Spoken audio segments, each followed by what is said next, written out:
పైన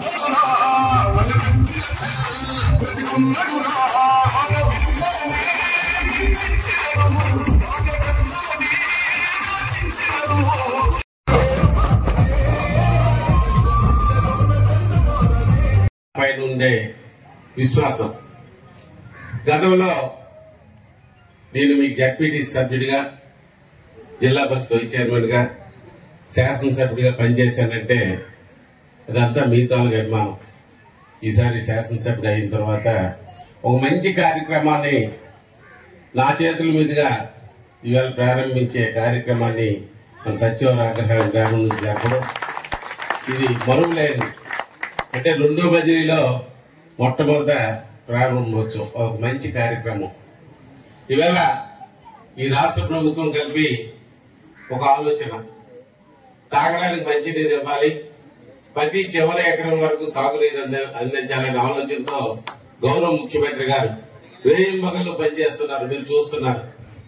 నదుల అనుసంధానం అవ్వచ్చు, పోలవరం ప్రాజెక్టు పూర్తి చేసి అది ఇచ్చాపురం నుంచి తండ వరకు ప్రతి ఎకరానికి సాగునీరు అందించాలి, ప్రతి వ్యక్తికి తాగునీరు అందించాలనే ఆలోచనతో ప్రభుత్వం పనిచేస్తుంది. దాంట్లో భాగంగా ఇవాళ ఈ తాగునీరుని ఒక ఆలోచన, ఇప్పుడు ఎంత డబ్బులు ఖర్చు పెట్టామని కాదు, ఒక ఆలోచన. ఆ ఆలోచనే ఇవాళ ఈ నీరు వచ్చిందంటే దానికి మనకి ఆ త్రోవ కలిపి రోజుల్లో దానం చేసేవాళ్ళు లేరు. ఒక పెద్ద మనసుతో మా సూర్యనాథ్ గాని, రామారావు గాని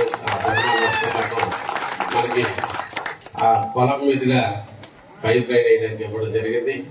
అలాగే చెప్పిన తడవుగా మా ఇంజనీరింగ్ ఆర్గనైజ్ సిబ్బంది గాని, పంచాయతీ సెక్రటరీ గాని నేను ఇచ్చిన ఏదైతే వాళ్ళు చెప్పిన ఆదేశాలు ఉన్నాయో తూచ తప్పకుండా పాటించి వెంటనే మీకు తాగునీరు అందించినందుకు వాళ్ళకి మీ తరఫున నేను ధన్యవాదాలు తెలియజేస్తున్నాను.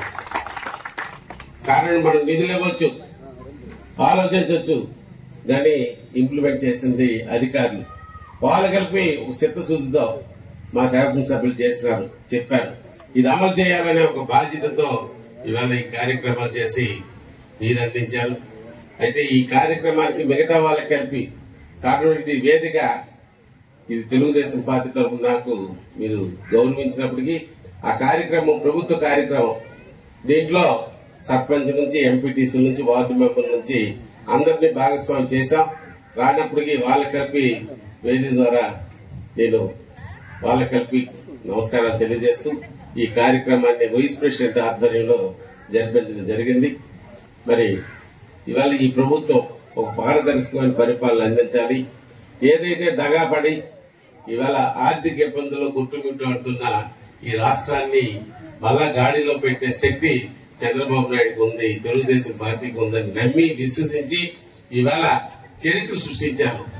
అయితే ఇవాళ చూసుకుంటే రాష్ట్రంలో పరిస్థితి, విశాఖపట్నంలో 500 కోట్లు ఇచ్చి అతను ప్యాలెస్, వాళ్ళ ఇంటి ఖర్చులు, అలాగే సలహాదారులు అంతా అస్తవ్యస్తం చేసేసి ఎక్కడ దొరికిన ప్రభుత్వ భూములు అక్కడ కాజేసి ఇవాళ ఈ రాష్ట్రాన్ని అప్పులు పాలు చేసి ఇవాళ మన చేతులు పెట్టారు.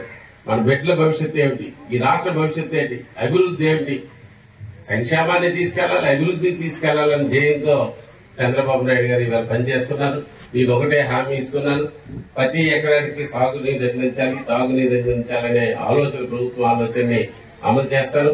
ఒక మంచి సుపరిపాలన అందించడానికి ప్రజల సమస్యలు తెలుసుకుంటూ న్యాయబద్దమైనవి పరిష్కరించడానికి నా వంతు నేను తోడ్పాటు చేస్తూ మా శాసనసభ్యుడు అంటే మీరు గర్వంగా చెప్పుకునే విధంగా నేను పనిచేస్తాను, మీకు అందుబాటులో ఉంటానని తెలియజేస్తూ మరి ఎంతో ఆదరించి అభిమానించి నాకు ఈ గౌరవాన్ని ఇవాళ కల్పించి ఈ స్థానాల్లో కూర్చుని పెట్టిన సచివాలయ గ్రామ ప్రజానీకానికి, నర్సరావుపేట నియోజకవర్గ ప్రజానీకానికి మరొకసారి శిరస్సు ఉంచి నమస్కరిస్తున్నాను.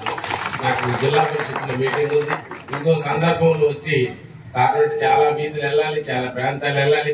మొదటి నుంచి మాకు సూరయ్య గారు గాని, లేకపోతే మా పద్మనాభం గాని, గణేష్ గాని ఎంతో మాకు ఆదరించి అభిమానించేవాళ్ళు. అలాగే గౌరవ ఎంపీ గారు, మరి నేను ఆవేళ ఎర్రనాయుడు గారు పార్లమెంట్ సభ్యులుగా ఉన్నప్పుడు నేను జడ్పీటీసీ ఉన్నాను. ఆవేళ ఒక మంచినీరు ట్యాంక్ ఆవేళ మన ఊరు వస్తే సడక్ యోజనలో మన సచివాలయం మీదుగా దూకలపోవడం వరకు ఆవేళ రోడ్డు ఇవ్వడం కానీ ఒక వాటర్ స్కీమ్ ఇవ్వడం కానీ అలా జరిగింది. తర్వాత ఎంపీ గారు నేను కలిపి